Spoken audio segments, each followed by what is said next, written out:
extrañanos que un personaje histórico asturiano del primer nivel como Álvaro Flores Estrada tenga una presencia en Asturias realmente miserable. Y este año celebrase el 170 aniversario de la su muerte y pareció-nos oportuno, murió en Aviento, un 16 de Aviento, pareció-nos oportuno hacer una presentación al público en general de quién era Flores Estrada, que en el siglo XIX realmente llenó el siglo XIX de pensamiento, de lucha revolucionaria, podemos decir, inclusive de federalismo, aunque no se llegó lógicamente a la bueno, voy a dar 4 pinceladas, por un lado, para no matar la conferencia de David, y por otro, porque un personaje, Álvaro Flores Estrada, de una complicidad tremenda, que non deixou de viaxar, nin de escribir, nin de participar en todo tipo de debates políticos por acabar con la monarquía absolutista y convertirla, cuando menos, en una monarquía constitucional o hacerla desaparecer sencillamente. Fue condenado a muerte 2 veces, en 1914 y en 1923. La primera vez fue cuando lo condenó el rey por esos proclames en el periódico que editaba en Cádiz, el Tribuno del Pueblo Español, y en 1923, después de la llegada de los 100.000 fíos de San Luis, que tuvo que huir por Gibraltar a Londres, precisamente por estar condenado una vez más a muerte, ¿no? Lo que hay que destacar de él, entre otras cosas que David afondará mucho más, son 2 cosas principalísimas, que es un enorme economista. De hecho, comenzó, fijaros, con 62 años, que non era un guaje, a redactar el so impresionante curso de economía política en 1824, que tenía 62 años, pero murió en 1853, recién acabada la 8ª edición, que no llegó a publicarse. Publicaronse 7 revisiones del curso de economía política.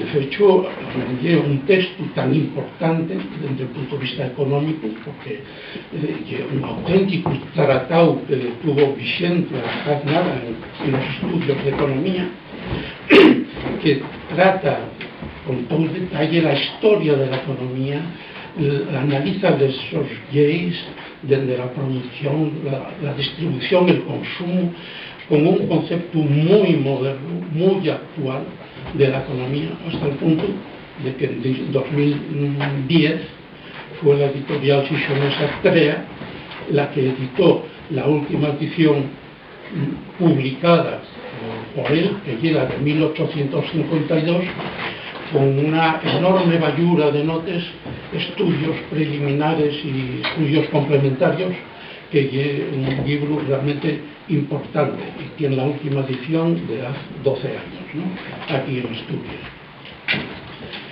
Bueno, él defiende, una cosa que me destacaba David, defiende la propiedad comunal de la tierra respetando el uso privado, o sea, que la tierra sea propiedad del Estado, pero sea permitido el uso privado. David me lo atribuía con razón a que esa idea tiene fundamento en las tradiciones asturianas, ¿no? Pero sin duda también, yo pienso, que esto digo yo en mi cuenta, en los principios de la Revolución Francesa. Yo creo que, aunque muy anglófilo, era muy francófilo, ¿no?, porque bebía mucho de la Revolución Francesa.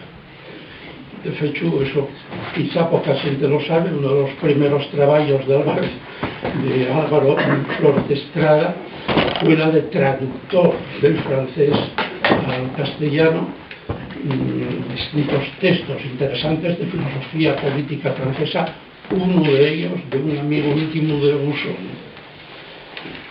Por cierto, comenté antes que el diario que él publicaba en Cádiz era El Tribuno del Pueblo Español.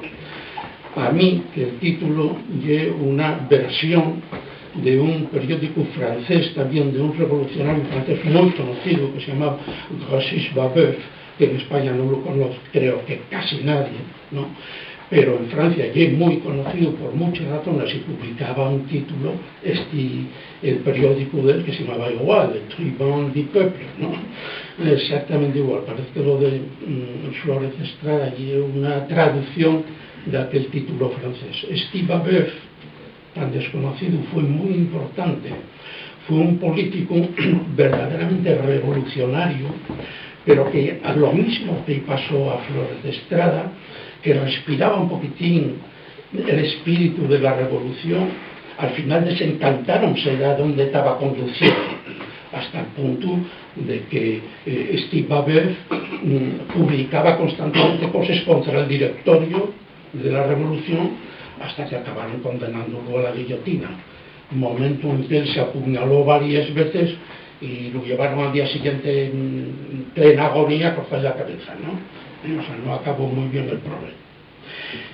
Bueno, momento estelar de Flores de Estrada, sabéislo, y cuando el 25 de mayo de 1808, recién nombrado, 15 días antes, procurador general, declara él, o escribe incluso la proclama de la soberanía de Asturias, la guerra contra Francia, el empobrinar embajadores al Reino Unido, que fueron Torrello, Vegas Candón y Fernando Álvarez de Miranda, y montar un ejército. Ahí tengo estudiado hace mucho tiempo aquello de que el pueblo había saltado la fábrica de armas de La Vega y se había arramplado con 30.000 fusiles, bueno, cosas que tengo en la cabeza de hace tiempo, ¿no?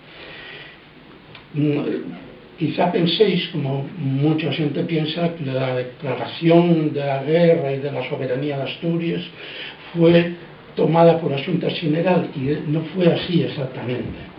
La declaración de soberanía y la declaración de guerra fueron tomadas por la Xunta Suprema de Asturias, que era un organismo pequeño formado por diputados dentro de la Xunta General. Y uno de los trabajos de Flores de Estrada fue precisamente conseguir, como se consiguió, que fuera la Xunta General quien asumiera aquella posición pautada por la Xunta Suprema.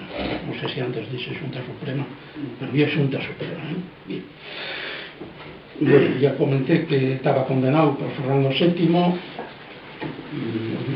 esta primera vez por las tesis que defendía en el diario del Tribuno del Pueblo Español. Defendía él no, cuando se convocaron las Cortes de Cádiz, que él estaba allí porque él vivía, o sea, él viajó por toda España de continuo, ¿no? Y tuvo que ir a Sevilla, pero tuvo que ir por Portugal, porque estaba perseguido. Tuvo que ir por Portugal a exigir a la Xunta Central de ir a Sevilla, ¿se entiende? Exigir que el Marqués de la Romana había disuelto la Xunta General y a protestar y a exigir que esto que no podía ser, sencillamente. Y él, a pesar de todos los escritos, de todos los debates, de todo el interés que puso, increíblemente, cuando la Xunta Central convocó a Cortes de Cádiz, él no estaba incluido. Él no participó en la redacción de la Constitución. Se lo ignoró. La verdad es que yo no sé por qué, ¿no? Y él defendía tesis, muchas de ellas realmente revolucionarias. El sufragio universal, que se llamaba de aquella, como bien sabéis, no era universal, era el sufragio masculino. Era el sufragio masculino. Una revolución, porque de aquella el sufragio en las votaciones y era solamente para los propietarios o para los representantes de los estamentos, o sea, de las clases sociales, nada más. y él defendía un sufragio masculino, insisto, para todos los paisanos que supieran cuando menos leer y escribir. El sufragio realmente universal, en el que participaban las mujeres, no llegó hasta la Segunda República en 1933, ¿no? Pero en fin, ya de aquella ya era realmente revolucionario.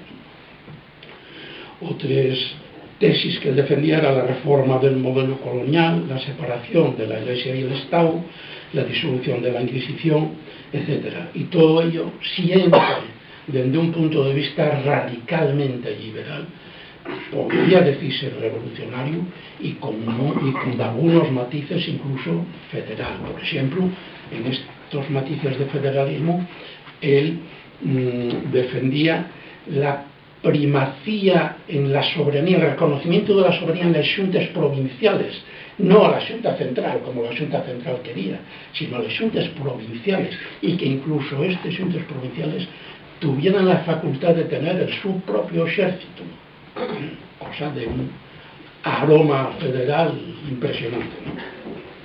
Bueno, suscitó al cabo de los años, en 1820, el pronunciamiento de Riego, como ya es bien conocido, y después de proclamarse la Constitución otra vez, llegó el trienio liberal, en el que él estaba nombrado por el rey, a pesar de las condenas y tal, porque era una persona súper prestigiosa. Estaba nombrado era secretario de Estado, que era el equivalente a presidente de gobierno, ¿no? Pero una trama de otros diputados moderados lo excluyeron del cargo y no pudo ser. A los 3 años de trienio llegaron los ciencios de San Luis, tuvo que escapar de España y volvió para Londres, donde entamó, esto era en 1823, el año 5 años después, en 1828, yo cuando entamó con los 62 años que os decía, el curso de economía política que fue importantísimo en la historia de la economía. Y poco más, ¿no? Quería decir de él, para no chafarte a ti la charla, ¿no? Si hay algún historiador y dice alguna patochada, que me disculpe, por favor. No es tan fácil presentar a David Rivas, porque David Rivas era amigo de muchísimos años, pero es un personaje también complejo.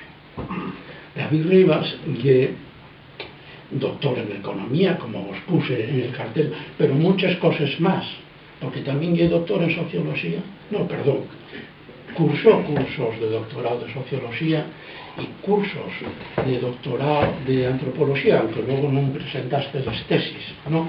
Y bien, no tiene el grado, ¿no? Pero tiene los estudios de sociología y antropología, ¿no? Él profesionalmente trabajó, digamos, toda la vida de profesor titular de estructura económica y de desarrollo sostenible en la Universidad Autónoma de Madrid. Pero también durante toda la vida trabajó en equipos de investigación en universidades de todo el mundo, muchas veces viviendo en los países, ¿no? Trabajó con universidades de Finlandia, de Escocia, de Eslovenia, de Polonia, de Alemania, de Asturias, estaba en Madrid, de Uruguay, de Perú y de Guatemala. Yo recuerdo los estudios cuando falabas, no recuerdo qué circunstancias, de la gran amistad que tenía con los dirigentes populares de la cultura maya en Guatemala, ¿verdad? Que todavía conservables muy vivos, ¿no? O sea, él trabajaba el trabajo de campo, ¿no? Las investigaciones eran de campo, y los trabajos de apoyo y de cartenimiento de esas culturas eran trabajos de campo. Pero aparte de esa vida dedicada a la docencia de la economía y al análisis económico, evidentemente, nunca dejó de trabajar muy fondamente en el mundo de la cultura, en el mundo del medio ambiente, en el desarrollo sostenible o sostenible, ¿no? Y en la política también. Y en la política donde siempre amosó un perfil nídamente europeísta, pero sobre una identidad nacional asturiana de fecho, ¿no? A la que jamás renunció. ocupó 1000 cargos. Esto tengo que leeroslo, porque de verdad no quiero dejar ninguno fuera y non tengo cabeza para tanto. Leoslos. Fui secretario del Ateneo de Madrid entre 1989 y 1995, donde coincidió precisamente y era presidente el famoso senador y militante del PSOE histórico José Prat, que era el presidente del Ateneo de aquella. Fui presidente de Amigos de la Tierra del año 94 al 99. Fui miembro de la Unión Internacional para la Conservación de la Naturaleza, organismo de la ONU, en la Comisión de Parques Nacionales. Fui miembro del Consejo Asesor de Medio Ambiente de España. Fui miembro también del Consejo Asesor de Transporte de la Comunidad de Madrid y asesor técnico del Ayuntamiento de la capital. En 2007 cofundó, junto a otros renomados asturianistas, algún de ellos está aquí, la Asociación Arribada. Y es miembro del Observatorio Latinoamericano de Ordenación Territorial y Sostenibilidad y del Instituto Interuniversitario de Economía Espacial Sostenible. Y es miembro del Club de Roma, que si no sabéis a qué se dedica, es par de informes de interés global, económico, ecológico, político, etcétera, con un alto sentido ético. Y es miembro de la Academia de la Lengua Asturiana desde 1993. Aparte de eso, tiene una actividad literaria inmensa, no sé de dónde saques el tiempo. Tiene una treintena de libros publicados de sus especialidades profesionales, ¿no? La economía, el desenvolvimiento sostenible, la natura, el medio ambiente, todos estos temas. Tiene también un libro de relatos y también, aparte de sus 30 libros propios firmados por él, participó en otros 50, una cincuentena, 47, 48 por ahí, en otra cincuentena de libros colectivos, ¿no? Haciendo capítulos, etc. También tuvo un premio Arvidel de Ribesella de literatura erótica asturiana. Y anguaño, y es columnista del semanario El Filato y contertulio habitual de los programas de la radio pública asturiana, Les Fartures y La Buena Tarde. Lleva en la red el blog Omnia Mutantur, ni LinkedIn, que no te lo topé por más que busque, no sé, muy oculto, y sobre todo porque leo con enorme placer, publica prácticamente a diario 3-4 notas en Facebook, que son un verdadero placer, ¿no? Porque muestra una agudeza intelectual que lo avezado, ¿no? Pero presta, porque toca cualquier tema, ¿no? Un tema social, un tema erótico, un tema político, los besos de Juliette Binoche, ¿no? Que era el tema de ayer, los besos deseados. Y es sensacional, porque saca punta realmente a lo que tú no sabrías sacar, ¿no? Y además, esto hay que decirlo, con una coña asturiana y un humor anglosajón combinados, perfectos, ¿no? Eso os lo recomiendo, buscáis en Facebook porque eso merece la pena. Y poco más, él vive en los Highlands del Valle de Pión, en Villaviciosa, al lado de la Tula Farrapona, y nada más, aquí lo tenéis. Vale. Muchas gracias, Amadeo. Bueno,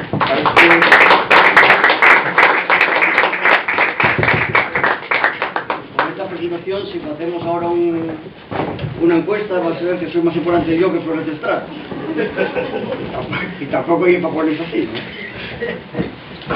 Bueno, muchas gracias. Bueno, la intervención voy a leerla, porque así va a darnos tiempo más a ajustar los tiempos y si no perdemos mucho, ¿no? Bueno, primero, buena tarde, amigas y amigos. En primer lugar, tengo que agradecer esta invitación por hablar de Flores de Estrada, a la Asociación Astura y al Ateneo Obrero de Sisión. Y en segundo lugar, como faigo siempre que visito esta bella escuela de comercio, acuérdome de mi madre, que tiene 88 años, y que estudió aquí en tiempos muy duros, cuando la mujer tenía, si non vetara, si muy complicado acceder a estudios superiores. Además vive aquí en el Pache. Voy a estar contando una anécdota muy significativa sobre Flores de Estrada. Todos los años, como actividad de los mismos estudiantes, ponía ellos 2 labores de fin de curso, fechos en grupos de 3 o 4. Un trabajo escrito sobre la situación económica de un país y una exposición verbal sobre el pensamiento de un economista. Procuraba que ningún grupo repitiera autor, así que acabábamos falando de 40 o 50 economistas. Y entre ellos siempre estaban 10 o 12 economistas asturianos. Una vegada entrugué, antes de que entraran a estudiarlos, si los conocían. Xovellanos sonaba a todo el mundo, pero de Flores de Estrada nada me que supo una niña, que me dijo: debe ser un economista asturiano porque tiene una calle Nubiu. El caso es que la niña tenía familia en Coceña, en el concello de Colunga, y por eso lo sabía. La anécdota bien más cuando me faló el portavoz del grupo que analizó a Flores de Estrada, afirmando esto: tenemos que decir que estamos avergonzados por no conocer a este personaje. Eso es algo que decía Amadeo. Álvaro Flores de Estrada nace en La Pola, en el concello de Somiedo, en 1765, y después de las primeras lletres con su padre, estudia Humanidades en grau y Derecho en la Universidad de Oviedo. Interésase muy feo por una ciencia nueva que pretende interpretar la realidad social y al mismo tiempo cambiarla, la economía. Y es complicado decir cuándo nace esta disciplina, y ya los griegos clásicos nos falen de ella, pero convenimos en que 3 son los iniciadores: Petty, Quesnay y Smith, siendo este último el más reconocido, igual no muy justamente. En aquellos años, casi que medio siglo, Asturias da, por decirlo un tanto de coña, más economistas por 10 de web que la misma Inglaterra. Campillo, Cangargüelles, Xovellanos, Flores de Estrada, Ibáñez. La tradición iba a seguir viva hasta metanes del 20, con Mon, Valentín Andrés Álvarez, Velarde, Rafael Anes, Cuervo, Martínez Cachero, Naredo. La entruga surge de sópeto, porque un país básicamente rural, con 2 ciudades relativamente pequeñas como Ubieu y Avilés, llega cuna de una nueva ciencia, de una nueva manera de ver el mundo. Cuando un fenómeno se repite, tiene que haber una explicación. Para entamar es algo que llama la atención. Sacante Xovellanos, que ya es decisión, por otra parte una villa pequeña, poco más que un puerto pesquero. Todos los grandes economistas son de los confines del país. Campillo de Peñamellera Alta, Flores de Somiedo, Ibáñez de Santalla Dozcos, Cangargüelles de Ribesella. Cualesquiera que güey viase a Somiedo o al corazón de los picos de Europa puede imaginar cómo era la cosa a mediados del 18, cuando Flores de Estrada o Campillo leían a Quesnay, Smith, Ricardo o Say en Bajo las nieblas del monte. La primera razón que encontramos es que la revolución agraria que se produce a lo largo del 18, una revolución que tuvo el inicio en el gran incremento de la productividad. El salto hacia la industrialización de en Asturias como una buena aportación de capitales foriatos, belgas, franceses e ingleses, pero también tuvo un enorme peso el capital asturiano. La clave tuvo en los cultivos del maíz y de la manzana, así como en el incremento de la producción de sidra, esta última dedicada en gran parte a la exportación, como testigo en los apuntes de la aduana de Sesión. Fue otro asturiano de aquel tiempo, Méndez de Cancio, del concello de Tapia, quien introduce en Europa el maíz de las Américas. El clima del país hizo posible grandes colleches con grandes rendimientos con respecto a la escanda y al centén, los cereales más abundosos, hasta entonces, así como el trigo. Y un fenómeno asemejado, aunque no es lo mismo exactamente, a lo que Marx llamó acumulación originaria de capital. El maíz, que permitía aumentar la ganadería, junto con el complejo manzana-sidra, relegando a los cítricos, permitió incrementar las exportaciones. Todo ello contribuyó a crecimientos de renta ante el campesinado y, lógicamente, a crecimientos importantes entre las familias con mayores posesiones, las bellas estirpes de la fidalguía del país. Encontramos una referencia muy llamativa en un poema de la Dómina. Bruno Fernández Cepeda, refiriéndose a las manzanas y a la sidra, na súa la composición Bayura de Asturias, fala de cómo el incremento de las rentes llevó aparellado una proliferación de horros, casones y palacios, escribiendo lo siguiente: qué sidra de ella se fae, qué sabrosa, qué dorada, y cómo el cuerpo calienta, cómo refocila al alma. el que envolvió los pucheres quedóse como una pascua, falatíbliga y aspero, sin sede de una semana. Y non piensen que ella sola enriqueza al que la faga, da don al que non lo tien, y horros se case y levanta. Esta acumulación de capital y el amelioramiento de artesanía, metalurgia, forcia, textil, cerámica, vidrio, permitirán dar el salto hacia una economía industrial sobre la que era posible afitar las estructuras del naciente capitalismo. Pero eso también sucedía en otras zonas de España, como el País Vasco, Cataluña, Valencia o regiones de Andalucía. ¿Por qué solo en estudios aparecen teóricos de la nuestra ciencia económica?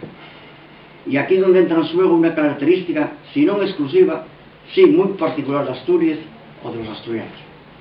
La historia suele estudiarse como una exposición de reyes y papas, o como un devenir de fuerzas productivas que lleven a unas condiciones y unos enfrentamientos que terminen, d'ellas vegáis violentamente, nun cambio tras otro. Sería una historia idealista por frente a una historia materialista. Según la primera, Isabel la Católica hizo posible, por su confianza en Colón, el descubrimiento de América. Según la segunda, la reina castellana necesitaba buscar una vía atlántica para contrarrestar la vía aragonesa de su esposo Fernando en el Mediterráneo, y a un tiempo aliviar de población y sobre todo de gente armado campando por Andalucía tras la guerra de Granada. Lo cierto es que las dos razones confluyen. Si la reina no tuviera a Colón, por mucha necesidad, por mucho que las condiciones materiales la forzaran, no podía fletar 3 naves rumbo al occidente. Eso fue lo que pasó en Asturias. Las condiciones materiales estaban dándose, lo mismo que en otros lugares, y los propietarios comenzaban a tener rentas altas. Pero tomaron una decisión peculiar. En vez de quedarse en enviar a los 2 hijos a Salamanca a estudiar teología o a Oviedo a estudiar Lleis, mandaron a Londres a estudiar aquella nueva ciencia que parecía explicar la realidad y los conflictos de otra manera. La relación secular de Asturias con Francia, Irlanda y a Inglaterra, la gran vía marítima cantábrica, el Mare Nostrum de los celtas, hacía que las iglesias circularan constantemente, y los pocos que entonces leían y entendían otros idiomas estaban al tanto de lo que se discutía en París y en Londres, poniendo más atención a Londres por la histórica relación comercial y política que Asturias tenía con Inglaterra.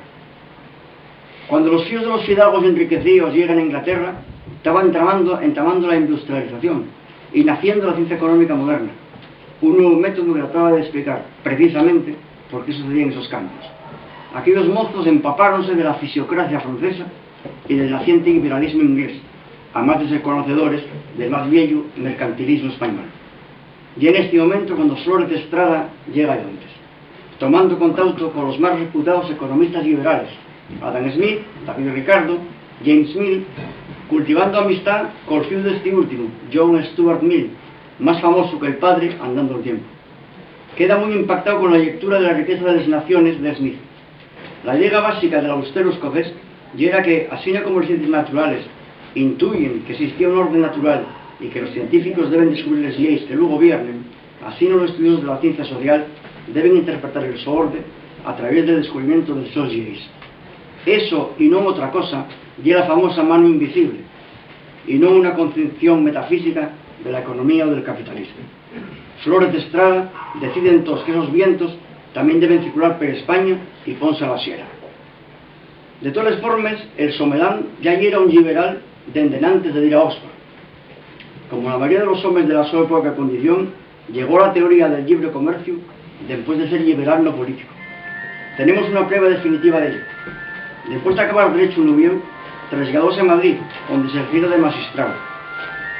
Con nada más que 30 años, Godoy nombráralo tesorero general del reino, cargo al que renunció bien pronto porque lo que decían de él ya era incompatible con los 2 principios liberales.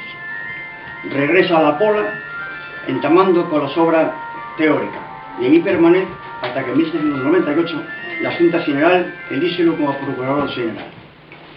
Hay que tener en cuenta que España no era una nación, sino un imperio, que presentaba ya un enorme agotamiento. Nunca había cortes comunes, ni moneda común, ni código civil común, ni código mercantil común, ni lengua común, ni sistema métrico común, ni banco central. Solo la corona era en esa unión entre todas las Españas de, como se decía entonces, ambos hemisferios. Alcalá Galiano escribió que España no era una nación, ni lo fuera nunca, y por eso los liberales tocamos construirla, otorgando al mismo tiempo que la agarren para sí las fuerzas de la reacción. Por la su parte, Flores darse cuenta de que el comercio internacional, según les va sentáis por Smith y Ricardo, no permitía la supervivencia de los imperios. Por estas razones, la obra de Flores de Estrada es de carácter político y no solo académico. Los dos maestros ingleses trataban de interpretar, y eran investigadores y profesores. Flores, como antes Jovellanos, no puede detenerse solo en la interpretación y entiende que hay que actuar, que hay que intervenir directamente para amalgamar la modernidad. Por eso hoy podríamos decir a Flores como radical, en el sen más estricto, atacar a las cosas de raíz. Él y el resto de los economistas asturianos no eran particularmente revolucionarios. Flores, pese a todo, y el único de todos que tiene algún otro planteamiento revolucionario. Pero igual por delante, que de seguro que también por la su educación inglesa, creía más en la evolución que en la revolución. Quizá influyó en él, como en otros muchos, el impacto que provocó el terror de Robespierre, lo mismo que ver que el fruto de la revolución no fuera otro que el imperio napoleónico. Pero a una vegada, Flores creía que el modelo a implantar ya era un modelo basado en clases medias, en sin grandes diferencias de renta, cosa que entendía la revolución industrial otorgaba, creando dos clases sociales que podían llegar a ser irreconciliables. Ya que donde apreciamos la radicalidad del economista Sommerán, una radicalidad que lo llevaría a posiciones que muchos autores consideren proto-republicanos e inclusive proto-socialistas. Cuando Napoleón invade España, un reino que no era una nación ni tenía mecanismos como talos, llega la estructura tradicional la que responde. Las provincias, que tienen como único nexo de unión la corona, encuéntrense sin rey, en sin ese nexo. En este contexto, los que tienen mayor peso histórico, porque fueron reinos y gozado de independencia fiscal, respondieron con mayor celeridad y contundencia. Flores preside la Junta Suprema de Asturias en mayo de 1808. Declara la guerra a Francia. Recluta un ejército popular a través de una proclama general. Envía a Londres al conde de Toreno como embajador con una carta suya a Suer de III, escribiendo en mayo de 1808 lo siguiente: la lucha contra el invasor no tiene xacíu, sino en un tiempo una revolución política. Para él, que los amos fueran los Borbones o Napoleón, ya era indiferente. El posible devenir del experimento político de Flores de Estrada y de su gobierno no podemos ni imaginar, porque un año después el marqués de la Romana disolvió la Junta, organizando el desorden en base al pretexto de querer por el orden. Flores de Estrada tiene que fugir de Asturias porque la su vida peligra y marcha a Sevilla y más luego a Cádiz, donde relata un proyecto de constitución fundamentalmente liberal antimonárquica.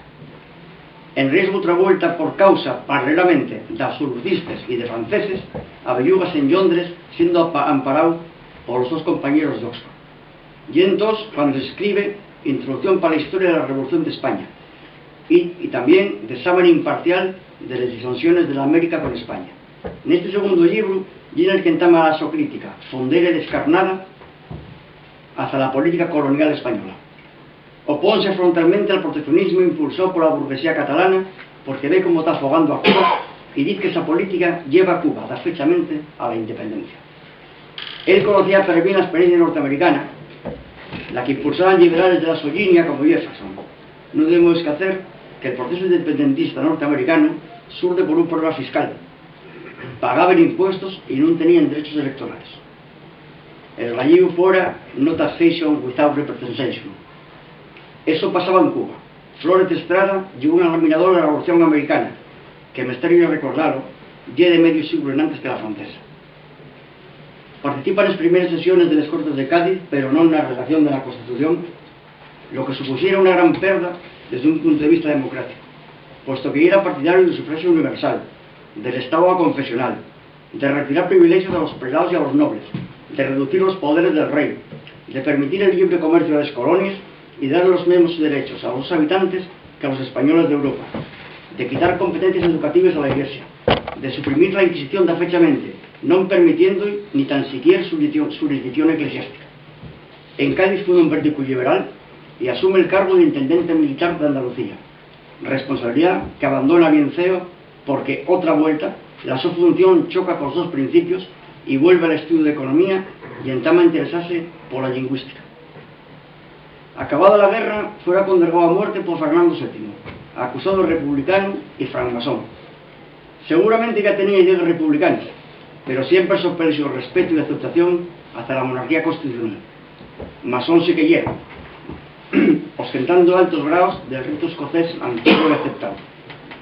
Flórez Estrada vese otra vuelta a Bilbao por los dos amigos de Oxford, y en ese tiempo cuando entama con lo que va a ser el so curso de Economía Política. Dende Londres, sofita el pronunciamiento del so compatriota Riego y regresa tras la nueva proclamación de la Constitución, resultando diputado por Asturias. En el Congreso opónse fechamente al proyecto de abolición de las sociedades patrióticas en defensa de la libertad. En un texto anónimo sobre las características de los diputados del que iba a ser trienio constitucional, podemos leer sobre Flórez lo siguiente: libertad de imprenta, libertad política, libertad civil, libertad de aduanes, libertad de comercio, libertad de falar y libertad de todo va a ser su eterno y más dulce cantar. En 1622 redacta con Udeín Martínez Marina el primer proyecto de Código Penal. En marzo del 23 ya nombrado ministro de Estado, pero un mes después Fernando VII elimina otra vez al orden constitucional sofitando unos bayonetes de los 100.000 fíos de San Luis. Flórez Estrada, el rey ordena la ejecución de Riego y firma otras dos condregas a muerte contra Flórez Estrada. Fueron tres. De una tacada firmó dos, por si acaso indultaron de la primera. El Somerán escapa a Gibraltar y exíliase otra vuelta en Inglaterra. Entama la década ominosa, 10 años en los que Flórez Estrada reside en Londres y viaja por Europa. Y es cuando escribe la versión definitiva del so curso de Economía Política. Y aquí produce un cambio en el pensamiento del ilustrado. Las vicisitudes y la razón autoritaria de los Borbones llevan a Flórez Estrada a un republicanismo ya poco disimulado y a una radicalidad mayor de la que tenían antes. No sé si se recuerdan de las primeras páginas de Los Miserables. Víctor Hugo relata alentado de una rebelión, de una manifestación con motivo de un entierro que acaba en un grave episodio de represión. En el libro fálase de los oradores del mitin, pues uno de ellos era Flórez Estrada. Falamos del cortejo funeral del señor Lamarck, un ídolo del liberalismo más radical, un republicano opuesto a Luis Felipe. Estamos en 1831. Este episodio explica lo bien Juan Uribe Riu en un artículo publicado en Arquivium. Na ponte de Austerlitz toma la palabra otro liberal de la misma triba, también militar, el señor Lafayette, y da la palabra a dos o tres convidados. Un de ellos es Flórez Estrada, que arremete contra la Santa Alianza y contra Fernando VII. La siguiente intenta dar vives a la República y la temperatura va subiendo. Los tropas del gobierno cargan y acaba la cosa con unos 200 muertos y a unos 500 feridos. E ahí arranca la rebelión que narra Víctor Hugo en su novela. También de cuando reafirma la su posición anticolonial, criticando con dureza la política que el reino caltien sobre la plata americana, regida por los precios en España y que, de acuerdo con Hume y con Smith, considera un foco de tensiones inflacionistas, abriendo el primer gran debate de política monetaria. Lo mismo fue cuando critica la política de los monopolios en América, que obliga a que los habitantes de aquellas tierras tengan que comprar a precios españoles en vez de a precios internacionales, sensiblemente más bajos. Para él, aquello llevaba a la inflación y a medio plazo a la independencia. Bien clara tenía la experiencia norteamericana, cuando la política impositiva llegó a la sublevación. De otro lado, defendió la emancipación de los esclavos de Cuba, para los que Madrid solo tenía como respuesta mandar más guardias y más soldados. Flórez creía que la situación de Cuba ya era una mezcolanza de un modelo esclavista insostenible y de unos propietarios afogados por el proteccionismo que beneficiaba a Cataluña y que, para tener márgenes, nada más al contrario en la vía de recrudecer la explotación. Aquellas primeras observaciones, la de la plata y la de los precios monopolísticos, va a retomar Marx en su contribución a la crítica de la economía política, libro en el que mete un párrafo copiado literalmente de Flórez Estrada, al que se citara. Trátase de la referencia a Cuba y a la política monetaria tras la crisis de la plata y cuando la primera repatriación de los capitales americanos a España de 2 o 3 décadas en antes. Lleía de algún autor que ese párrafo del que falo tan osos elementos de economía política, pero no me parecía a mí que deba ser tan tonto Marx de copiar en sin citar de un libro estudiado durante un siglo en una montonera de universidades. Tuve la humorada de peneirar textos y resulta que lle de la obra efectos producidos en Europa por la base en la producción de las minas de plata, escrito en inglés y que va con otra titulada de examen de la crisis comercial de Inglaterra. Seguramente que Flórez Estrada, el economista primero, que planteó una teoría monetaria, bastante en antes de que existiera una tradición anglosajona. Tras la muerte de Fernando VII, vuelve a la política, siendo diputado en todas las legislaturas en representación de Asturias. Y es la época en la que podemos atender a uno de los rasgos más originales de la su teoría económica, y que refiere a la visión sobre la propiedad de la tierra y la desamortización. Flores defiende las ideas desamortizadoras de Mendizábal, pero no en los dos métodos, explicándolo muy bien el trabajo sobre la legalización de los bienes nacionales. La desamortización fue especialmente una reforma jurídica de la propiedad que supuso un trasvase de tierras a burgueses y nobles, arruinando a pequeños propietarios del norte y condenando a la miseria a los jornaleros del sur. Flores de Estrada considera que la tierra no es privatizable, que la tierra es comunal, aunque puede ser usada privadamente, muy en línea con un socialista como Henry George.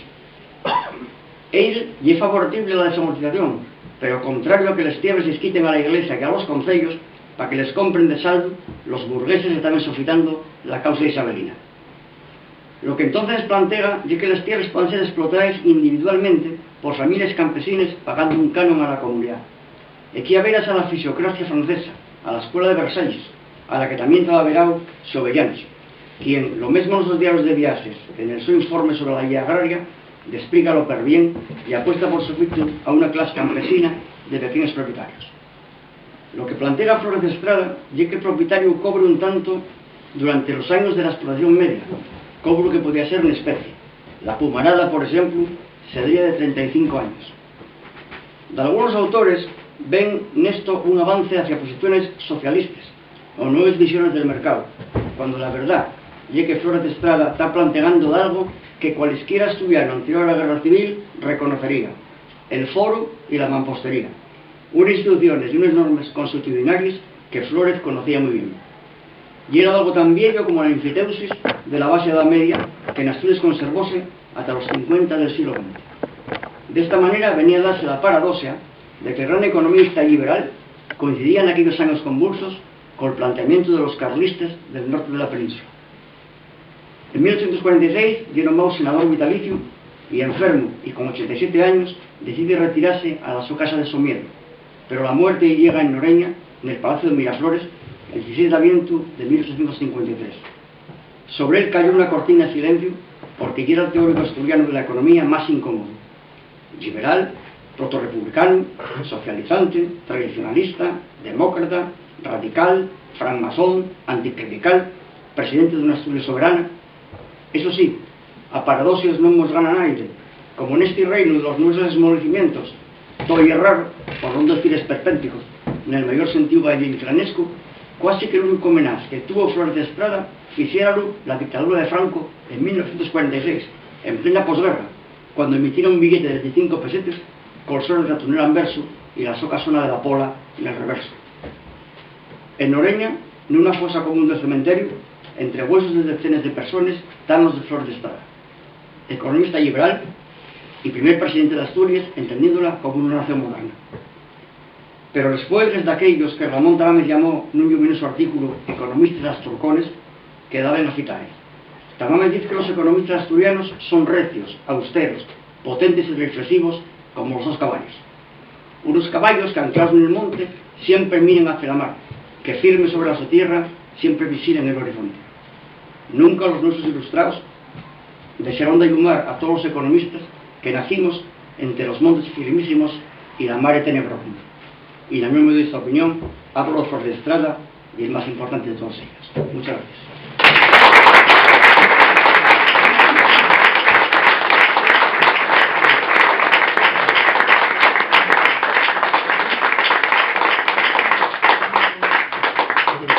Tenemos un buen rato todavía para un coloquio que es imprescindible, me parece. Así que podéis hacer las preguntas que queráis, avisadme para tomar nota, si acaso. Pues puedes romper el cielo porque es difícil con el nivel que nos consiste, David. Una pregunta casi anecdótica. ¿Hay algún tipo de reconocimiento conocido, público, quiero decir, en Oxford, en la universidad, en Inglaterra, a la su figura que tanto debe? En Oxford, desde ahí prácticamente más de un siglo, hay una Flores de Estrada Classroom, o sea, un aula con el nombre de aula que no existe en Ubieu ni en ninguna universidad española. Bueno, de hecho en Ubieu, hasta que Pepe Alba, aquí presente, fue vicedecano, que en el año 19 no tenía ni una placa. Ahora tiene por lo menos un panel. Pero si no llega a pasar Alba por el decanato, ni panel tendría. Sin embargo, en Oxford está reconocido como uno de los grandes teóricos del aula de Oxford. O sea, se lo considera un economista de Oxford. Perdona, el Tratado este de Economía Política, esto que tuvo tantas reediciones y tantas publicaciones, etcétera, no te seas claro si lle en inglés, en español, traducción sea muchas lingües. Están los dos idiomas, pero bueno, el libro de Flores de Estrada fue sobre todo utilizado en las universidades españoles y en las latinoamericanas, por una sencilla razón, porque lle prácticamente coetáneo de los principios de economía política y tributación de Ricardo. Entonces en las universidades anglosajones el libro de texto era el de Ricardo. Si lo llega a haber escrito antes o mucho después, a lo mejor lo hubieran utilizado, pero claro, tenían dos libros liberales con una tesis, con tesis muy parecidas. Entonces, claro, allí lo que serían el de Ricardo. Porque La riqueza de las naciones no es un libro de teoría económica, es un libro moral. En cambio, el libro de principios de tributación de David Ricardo, ese sí que es un libro de teoría económica, yo creo que el primer libro de teoría económica tal y como entendemos la disciplina. Un libro, por ejemplo, donde te cuenta cosas también, para que veamos un poco cómo vienen estos paisanos, que de repente, claro, con esto como el cartel del liberal, ponlo cualquiera, a sí mismo o a quien quieran, por ejemplo, no solamente tenemos lo de la propiedad comunal de la tierra en Flores de Estrada y en cierto anticolonialismo, sino que David Ricardo llega a decir que si el agua se privatiza, la renta se distribuye de otra manera y beneficia a unos y no a otros. La renta nacional sigue siendo la misma, pero se distribuye de otra manera. Pero si además el agua se falla escasa, todo se vuelve a redistribuir más injustamente y al final llega a la decadencia. Estamos hablando de un liberal de finales del 18 y está poniéndonos un problema con el que estamos enfrentándonos en este momento, ¿no? Es una escuela muy curiosa, además cada uno de ellos son hijos de su padre y su madre, ¿no? Por ejemplo, la línea de Ricardo y la que luego sigue Marx. En cambio, los liberales posteriores siguen a la de Mill. Y bueno, Marx, aparte de copiar a Flores de Estrada, por lo menos un párrafo. Y es muy cuco, no cito. Aquí los anarquistas ríen. Ya lo decíamos nosotros. El Maigos, por favor.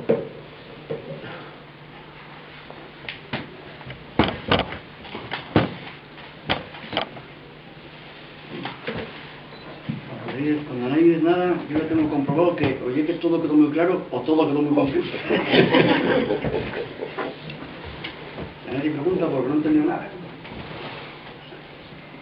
Aquí hay muchos economistas aquí en activo, ¿no? Académicos de empresa.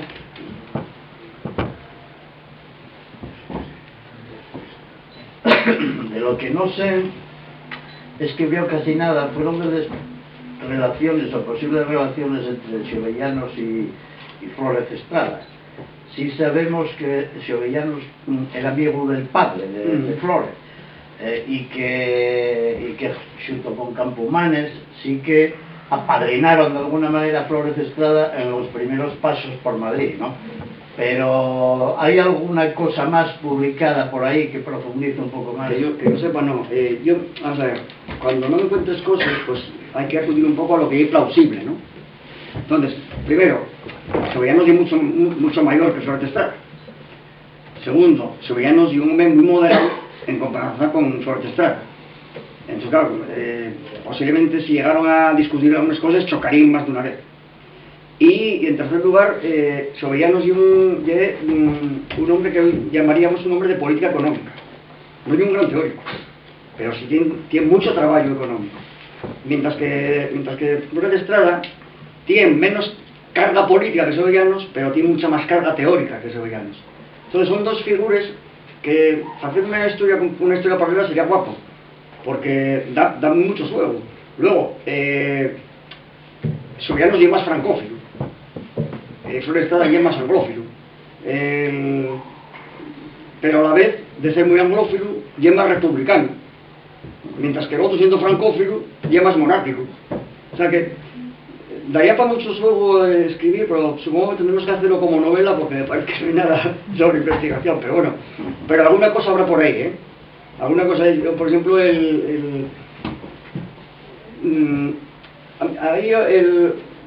tienes mucha información muchas veces en esos tochos intragables que publica el RIDEA, que son intragables, pero claro, suele tener mucha documentación. Entonces, si quieres un poco de formiguina de biblioteca y empiezas a mirar, empiezas a encontrar cosas, pues por ejemplo, como el artículo de Juan Olvidarribum Archivium, hablando de lo de los miserables. Yo, por ejemplo, a mí, cuando me enteré de esto, yo había leído Los Miserables y no me había dado cuenta. No me había dado cuenta. Entonces, claro, cuando me entero y luego lo veo en la revista Archivium, y yo, pues, claro, ahora sí me cuadran las cosas, ¿no? Cuando empiezo a estudiar la vida de él, que yo cuando está en el exilio durante la década ominosa, Y entonces, afondando en esa, digamos, llavors divulgadora, y una figura, la de Flórez Estrada, fonda y compleja. ¿Y hay alguna, pero dónde recomendarías tú empezar a conocerlo? No sé si hay alguna obra de él que lleve más fácil para entamar, o de alguna obra sobre él, de algún tipo de... Porque eso igual, y enlazo la pregunta, eso igual te explica, aparte de muchísimas otras cosas, que no se conozca la su figura, porque no hay una... Sobre él no hay prácticamente, hay muy poco, ¿eh? Yo encontré artículos por ahí, pero claro, casi todos muy específicos. Por ejemplo, puedes encontrar, hay un artículo que está, un artículo excelente, no recuerdo cuál era el autor, sobre la política monetaria y la crisis de la plata. Claro, pero por leer de política monetaria a una persona que no le interesa la política monetaria o que ni siquiera conoce la terminología de la política monetaria, pues no pérdida de tiempo. Entonces, claro, una figura, bueno, y todo en Flórez Estrada y así, ¿no? Desde que el único retrato que tenemos de él es de un autor que no sabemos quién era el autor, sabemos que es un inglés, y por tanto sabemos que lo pintaría en Oxford, en Londres, pero no sabemos ni quién era el autor. O sea, es que el único que lo tiene no tiene ni firma. Luego está enterrado en una fosa común. Y que todo esto parecía que era un hombre condenado a que tuviera siempre la oscuridad, ¿no? Y luego, claro, yo un hombre muy incómodo. Y muy incómodo porque ser partidario de él en todo y es complicado. Y sobre todo es complicado para los fuertes de un país tan retrógrado como estos que tenemos nosotros, ¿no? En ese momento, ¿no? Bueno, y ahí se da la paradoja de que el franquismo, en plena posguerra, es el único que reivindica a Flórez Estrada, que yo supongo que sería alguno de esos regeneracionistas que andaban por emitir por Falange o por... A ver si le ocurría no sé a quién. No creo que se le ocurriera al Pates Curtis, al caudillo. A lo mejor ocurrió a Carmen Polo por aquello que era asturiano, porque también esas cosas que pasan a veces, ¿no? Pero bueno, no se explica muy bien. Entonces es un fenómeno muy curioso y el desconocimiento que hay, pero ya que el desconocimiento llega hasta el punto que el Ayuntamiento de Somiedo nunca tuvo interés en potenciar la figura de Flórez Estrada, hasta que no llegó el aniversario, no me acuerdo qué aniversario era, que se hizo algo allí, que estuvimos Pepe Alba y yo, bueno, otros muchos ahí estaba también, y allí apareció el alcalde a prisa y corriendo porque se dio cuenta que iba a ir la televisión. Y claro, como iba a la televisión tenía que estar en la alcaldía, pero no movieron ni un dedo, tuvo que moverlo el propietario actual de la casola de Sobellanos y Alba de la Universidad de Oviedo y los amiguetes de Alba que vinimos de Oviedo y de otras universidades. Y es lo más ilustre que tiene. Voy a intervenir yo casi por alusiones. En el estudio del Parque de Somiedo que hiciéramos David y yo en el año 93, a los 5 años de crear el parque, una de las cosas que planteaba y era que, bueno, y era absurdo, bueno, tienes recursos naturales abundosos, pero, coño, tienes también otras cosas, como la casa de Flores de Estrada y tal, ¿no? Pues bueno, decíame entonces director general de recursos naturales, bueno, para eso estáis vosotros, para decíroslo, pero pasaron muchos años y no hicieron nada, ¿no? Entonces lo que sí quisiera yo remarcar en relación a lo que dice Ignacio, y algo pero interesante, tal vez lo tú, a Manolo, no sé si te acuerdas, bueno, uno oye, quien quiera averarse a Flores de Estrada, y bueno, tiene mayor o menor dificultad, no hay así pues muy avegoses, pero los críos, los rapacinos que van a las escuelas, lo único que ven es una pozuca ahí en una esquina, tal. Entonces, y es muy importante, por ejemplo, lo que Jaime Manolo, que tiene un AUCA, tiene una especie de cómic, donde, qué sé yo, en 20 viñetes, va explicando para los críos cómo es esto del personal, esa Flores de Estrada y tal. Eso tenía que estar repartido por todos los colegios, o tenía que incluirse en los libros de texto, ¿no? Y después una antruga para David, a ver, y una antruga de ciencia ficción casi. Porque, bueno, comentabas cómo este autor fue, bueno, volviéndose a ver incluso en posiciones más fuertes, más de izquierdas, más tal. Entonces yo tengo sentido, y no sé hasta qué punto sea eso, hubo nada menos que 7 ediciones de la obra del curso de Economía Política. La primera en Londres, la segunda en París en castellano y la tercera en París en francés, donde el director de la Escuela de Comercio de París, en su libro sobre historia de las doctrinas económicas, fala de 7 escuelas y una de ellas estaba liderada por Flores de Estrada, y el padre del que vino a Noreña y topóse con que no había la tumba, ¿no? Entonces, yo tengo sentido muchas veces, y no sé de dónde sale, pero bueno, que si cuando murió tenía preparada otra edición, pero donde se soltaba ya con una claridad total respecto a muchas cosas que antes apuntaban a May, ¿no? Y que parece ser que la familia pareció que no era muy procedente expulsar aquello, y bueno, no sé, igual algún día aparece por ahí metida en un murro,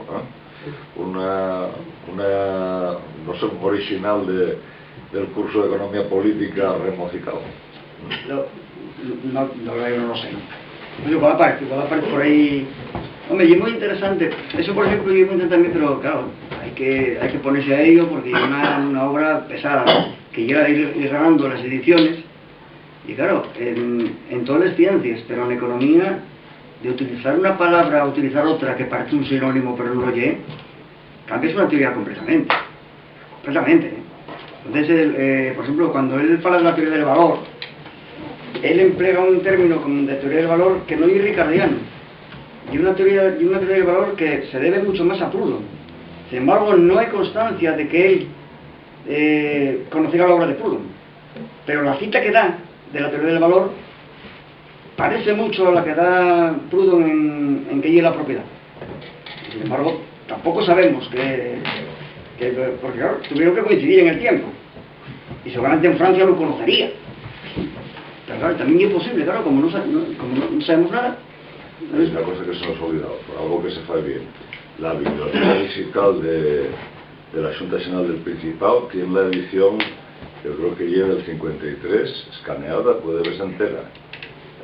Y luego otra cosa, por ejemplo, de Flores de Estrada llamativa, y en general de los ilustrados asturianos, y es que y un hombre que muy crucificado por los Borbones, pero no fue reivindicado ni por la Primera República ni por la Segunda. El hombre no lo reivindican los republicanos. Entonces, claro, pues menuda biografía que dejen. Los monárquicos lo odian y los republicanos no lo citen. Al final resulta que Flores de Estrada políticamente solamente que reivindica en este momento por el nacionalismo asturiano, que lleva una de las líneas, no lleva la única que tiene, porque no hay que tener en cuenta que en el siglo XVIII y XIX el concepto de nación no es el mismo que tenemos ahora. Ellos, por ejemplo, ellos tienen una idea de que España es un imperio, y dentro del imperio caben, pues desde los mayas hasta los someranos, que son tan aborígenes unos como otros, ¿no? Y que los aborígenes sean solo los del Amazonas, coño, que los del Piles no son aborígenes, son del Piles. Nacieron al otro río. La cuestión la cuestión más polémica que tuvo Flórez Estrada fue el tema de la tierra, que no lo incluyó. Luego escribía una especie de separata, que era la cuestión social donde trataba el tema de la tierra y tal. Claro, según Flórez Estrada, la tierra no podía ser privatizada, era un don natural que no podía ser privatizado. Yo creo que ahí solo se podía privatizar, solo podía formar parte de la propiedad privada aquello que fuese fruto del trabajo de una persona. Yo creo que esta posición de Flórez Estrada sobre la propiedad de la tierra, yo creo que condenó un poquitín al ostracismo, ¿no? Pienso, porque incluso yo leí por ahí que hasta la propia familia lo dejó un poco olvidado, ¿no? Posiblemente. Bueno, sí. De hecho, yo creo que la separación de la cuestión social no llegó nunca a incorporarse a ninguna edición, si no recuerdo mal, del curso de economía. Yo creo que no, pero tampoco estoy muy seguro. Y, hombre, pero si te fijas en el ejemplo, tal y como tú pusiste el ejemplo de la tierra, y el mismo ejemplo que Ricardo fa del agua. Y es la misma forma.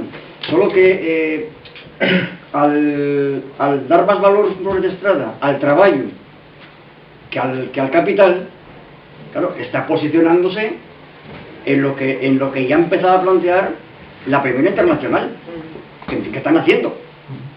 La Primera Internacional, antes de que Marx y Engels la destrocen, están haciendo entonces. Claro, eso era muy problemático en una España donde no hay que olvidar que toda la obra de Flórez Estrada se escribe existiendo la Inquisición. O sea, que los libros pasaban en edición. Entonces, claro, había cosas que seguramente no escribía. Porque poner un capítulo sobre eso representaba que todo el libro iba a ser prohibido. Entonces, la autocensura seguramente funcionó más de una vez.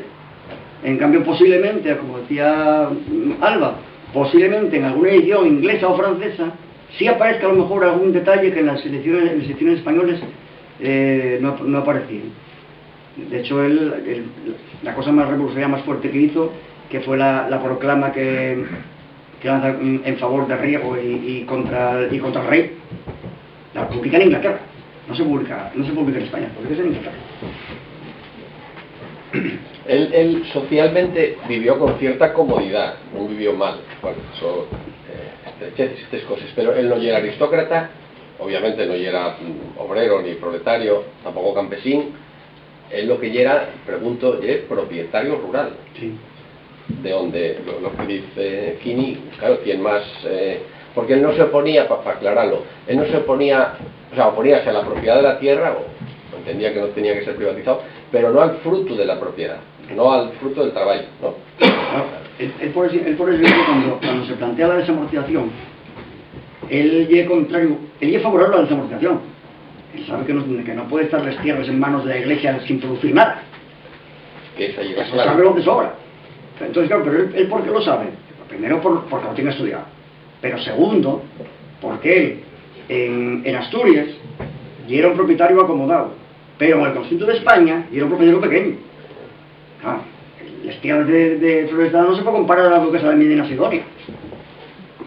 Entonces, ¿qué pasa? Que él darse cuenta que la desamortización lleva a la ruina a la gente que como él, que incluso está acomodada, y mucho más a los campesinos propietarios de tierra más pequeña, ¿no? Entonces yo creo que se da cuenta. O sea, no le hace falta tampoco teorizar mucho. Y ya cuando se pone en esa posición y aparece esa paradoja de que resulta que en aquel momento en lo que ya Asturias y lo que ya en general el norte de la península coincide Flórez Estrada y los carlistas, que están en contra de la desamortización, aunque los carlistas tengan también un fundamento religioso de la iglesia y tal, pero bueno, lo que tienen ya que... Y luego además los grandes propietarios, los burgueses y algunos nobles que están comprando a precio de saldo los bienes comunales, tanto los concellos como los expropiados por la iglesia, están produciendo hoy con propietarios pequeños. O sea, están haciendo un verdadero dumping social, lo que hoy llamaríamos un dumping social. Era una especie, pues, de, no sé, pues, como eran los 10 Ayuso de hoy, una cosa así, ¿no? Entonces, claro, eso sí lo entiende muy bien, porque lo teorizó, pero además sí que lo sabe de primera mano porque lo están viviendo, si no él directamente, porque él de la tierra seguramente vivió poco, vivió solo de otros cargos, pero sí, él conocía perfectamente los que eran como él.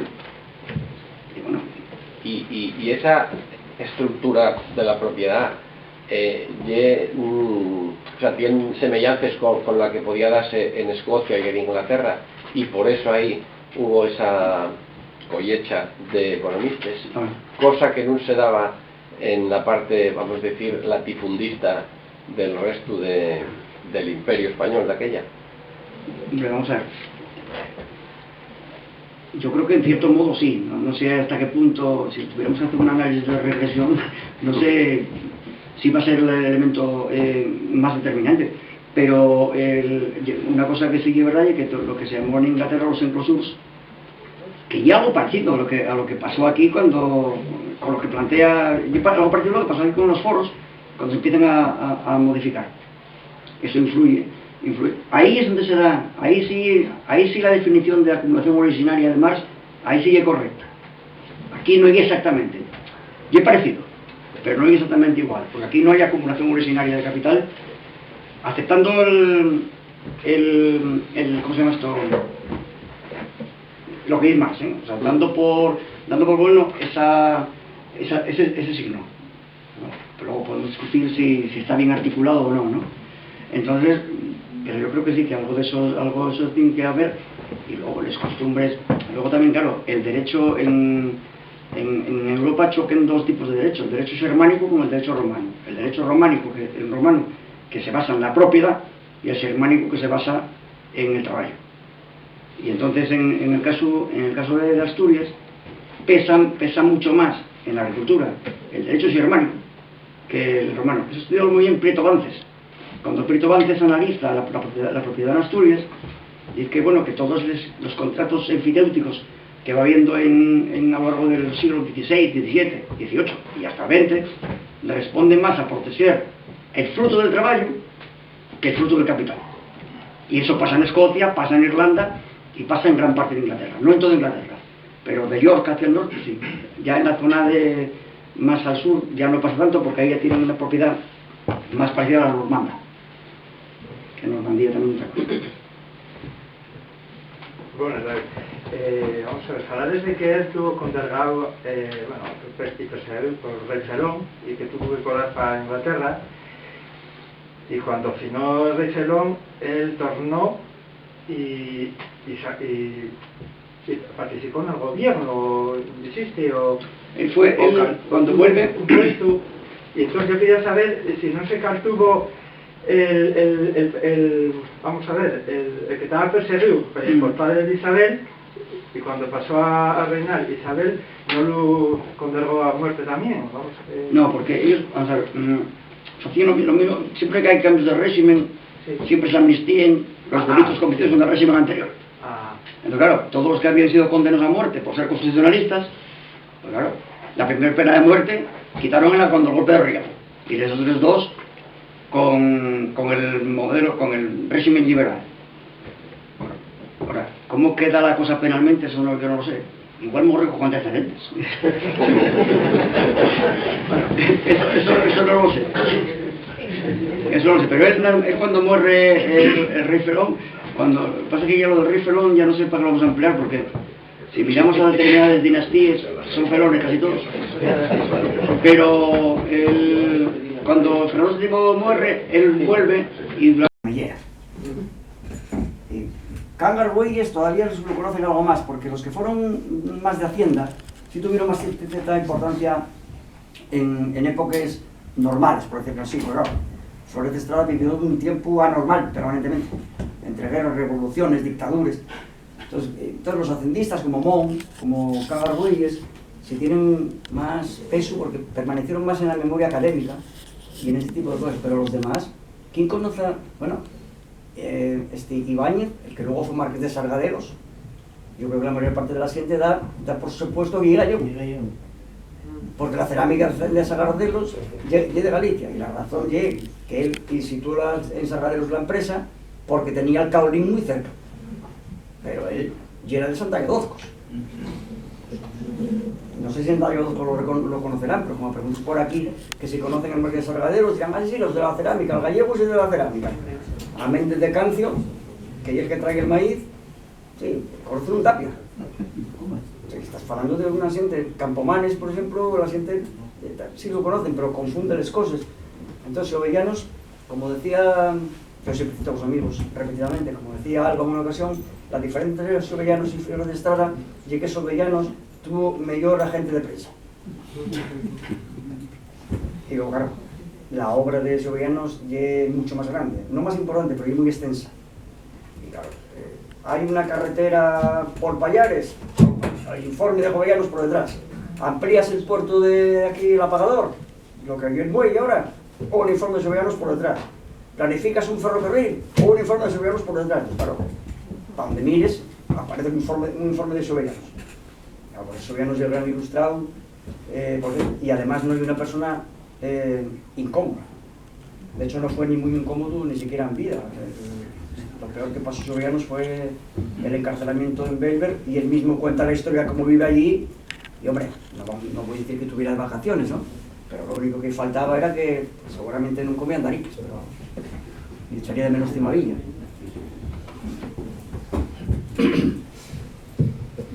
Bueno, un apunte y terminamos, siendo la hora.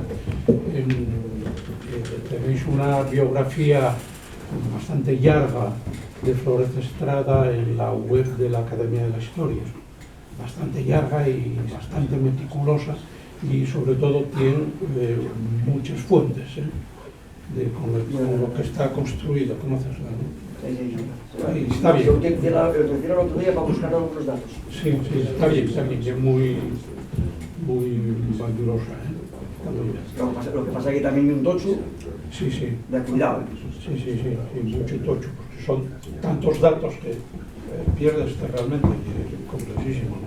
Y además daste cuenta en muchas cosas de que el autor o el coordinador, porque no sé si es colectiva o son varios, Firma uno, firma uno nada más, flosea un poco en conocimientos de ciencia. Sin embargo, trata bien la parte política. Bueno, quería decir, sí. No, es que has aludido a, bueno, que ni en la primera ni en la segunda república se reivindicó suficientemente, o no se reivindicó la figura de Flor de Estrada, pero quiero decir que estos últimos años sí que con motivo del